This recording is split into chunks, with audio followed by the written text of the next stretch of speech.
प्यारे विद्यार्थियों, आज मैं आपसे परिवार फैमिली के बारे में चर्चा करूंगा। इसमें सबसे पहले मैं गृह संबंधी संस्थाएं, domestic institution, marriage and family के बारे में आपको बताऊंगा। सामाजिक संस्था से समाज में प्रचलित व्यवहार, रीति, रस्म रिवाज या परंपराओं का बोध होता है। व्यापक अर्थ में सामाजिक संस्था और समिति, जिसे एसोसिएशन भी कहते हैं, में भेद नहीं किया जाता है, लेकिन संकुचित अर्थ में संस्था का व्यवहार उन्हीं माध्यमों या साधनों के लिए किया जाता है जिनके द्वारा समिति का कार्य संपादित होता है। इस अर्थ में परिवार समिति है, संस्था नहीं। परिवार की संस्था विवाह, जिसके द्वारा परिवार की स्थापना होती है और परिवार के विशेष कर्तव्यों की पूर्ति होती है। इसी प्रकार धर्म समिति है, जिसकी संस्थाएं हैं गिरजाघर, मंदिर या मस्जिद। मैकेंजी ने संस्था शब्द का व्यवहार संकुचित अर्थ में किया है, किंतु प्रोफेसर जॉन लुई गिलिन और जॉन फिलिप लुई ने संस्था शब्द के व्यापक अर्थ को अपनाया है। पाश्चात्य देशों में गृह संबंधी संस्थाओं के 3 रूप हैं। पहली संस्था है प्रेम की, कोर्टशिप। प्रेम संस्था के उन सुविधाओं का बोध होता है जिनके द्वारा पुरुष एवं स्त्रियों को आपस में निकटतम संबंध स्थापित करने का अवसर मिलता है। बड़े बड़े शहरों में क्लब, नाच पार्टी इत्यादि संस्थाएं हैं जहां पुरुष और स्त्री आपस में संपर्क स्थापित करते हैं। दूसरी संस्था है विवाह की और तीसरी संस्था है परिवार की। ये तीनों वास्तव में गृह संस्था के 3 स्तर, स्टेज हैं। प्रेम का विकास विवाह में होता है और विवाह का चरम विकास परिवार में ही होता है। अब थोड़ा परिवार के बारे में समझते हैं कि परिवार क्या है। परिवार विवाहित दंपत्ति की एक समिति है जिसमें संतानोत्पत्ति, उसका पालन तथा प्रशिक्षण होता है। यह एक ऐसी समिति है जिसके सदस्य विवाहित दंपत्ति तथा बच्चे होते हैं। यौन तथा संतानोत्पत्ति की मूल वृत्ति परिवार के मूल आधार है। परिवार के प्राथमिक सदस्य इसलिए मूल वृत्ति और दंपत्ति तथा बच्चे हैं, पर परिवार की सदस्यता भिन्न संस्कृति पर निर्भर है।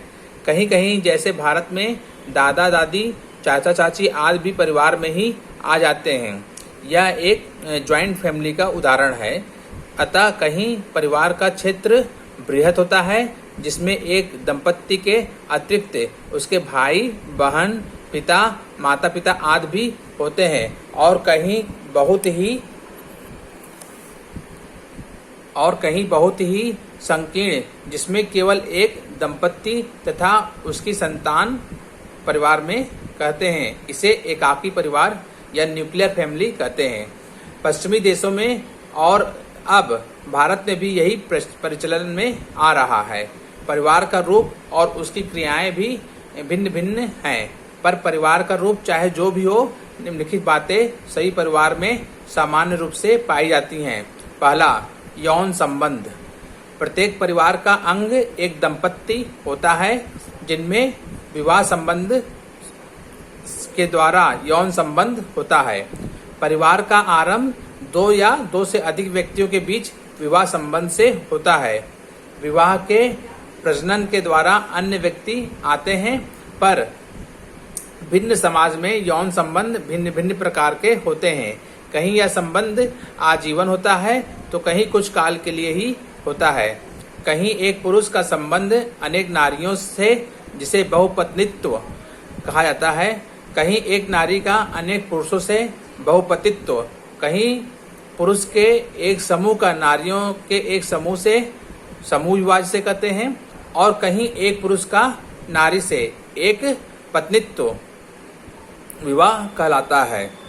दूसरा, यौन संबंध विवाह अथवा ऐसी ही कोई अन्य मान्य रीतियों के द्वारा होता है। विवाह की प्रथा या पति या पत्नी के चुनाव का तरीका भिन्न भिन्न देशों में भिन्न भिन्न प्रकार से होते हैं। तीसरा, पारिवारिक न्याय की व्यवस्था। इसमें किसी व्यक्ति के किसी एक परिवार के होने की सूचना मिलती है। चौथा, संतानोत्पत्ति तथा उसके पालन से संबंधित परिवार के सदस्य के द्वारा कुछ आर्थिक व्यवस्था किया जाता है। पांचवा, एक घर या रहने का स्थान। परिवार समाज की सबसे महत्वपूर्ण इकाई होती है। जिस प्रकार रक्त कोशिकाएं प्राणी शरीर की इकाई होती हैं, वैसे ही परिवार समाज की इकाई होती है। प्रसिद्ध दार्शनिक अरस्तु के अनुसार समुदाय परिवार का संगठन है। मैकाइवर ने समाज को अन्य सामाजिक संगठनों का केंद्र कहा है। बेलर्ड परिवार को मानव समाज की आदि मूल संस्था विचारता है। इसमें अन्य सामाजिक संगठन विकसित हुए हैं। मनुष्य की जैसी अवस्था का होता है जब वह किसी परिवार का सदस्य ना रहा हो, कोई ऐतिहासिक प्रमाण नहीं मिलता है। किसी न किसी रूप में परिवार का अस्तित्व रहा ही है। अनेक मानव संस्थाएं लुप्त हो गई हैं, पर परिवार अभी अक्षुण्ण है। परिवार प्राथमिक समूह है। प्राथमिक वह इस अर्थ में है कि परिवार में अनेक सदस्यों के प्रत्यक्ष तथा निकटतम संबंध रहता है। यह प्राथमिक इसलिए भी है कि शिशु के लिए परिवार ही उसका विश्व है और परिवार ही प्राथमिक शैक्षणिक स्थान है। परिवार में ही शिशु का जन्म होता है और समाज की संस्कृति का परिचय मिलता है। समाज के द्वारा मान्यता प्राप्त संस्था परिवार ही है। संतानोत्पत्ति के लक्ष्य की पूर्ति के लिए संतानोत्पत्ति परिवार की विशेषता बतलाता है। अब मैं परिवार के विशेषताओं के बारे में आपसे चर्चा करूंगा। परिवार की विशेषताएं इस प्रकार हैं। पहला, परिवार की सदस्यता सीमित होती है। अन्य संस्थाओं में सदस्यता की सीमा नहीं है। परिवार में विवाहित स्त्री पुरुष तथा बच्चे ही होते हैं। यदि परिवार के अंतर्गत अन्य सदस्य होते हैं तब भी उसकी एक सीमा होती है। दूसरा, परिवार सर्वव्यापक है।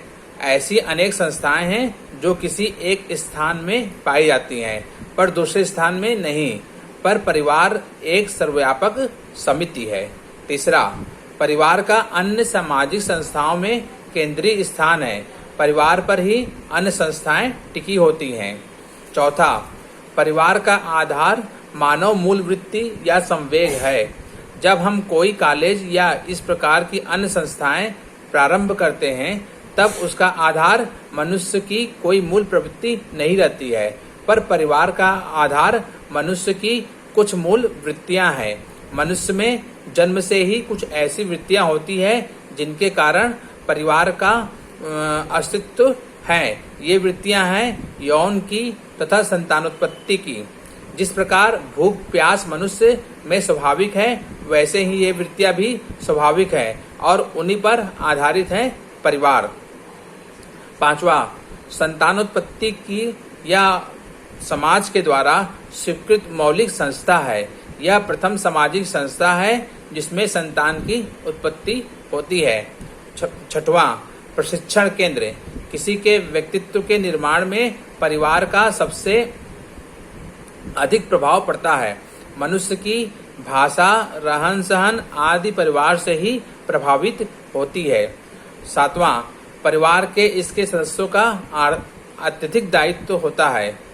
देश के लिए युद्ध के समय कभी कभी हम भाग लेते हैं, पर परिवार के लिए निरंतर काम करते रहते हैं। आठवां, सामाजिक नियंत्रण। परिवार अनेक परिचलनों तथा परंपराओं से बंधा हुआ है। प्रत्येक परिवार का अपना तरीका और विशेष परिचालन होते हैं। उन्हीं के आधार पर परिवार का कार्य होता है।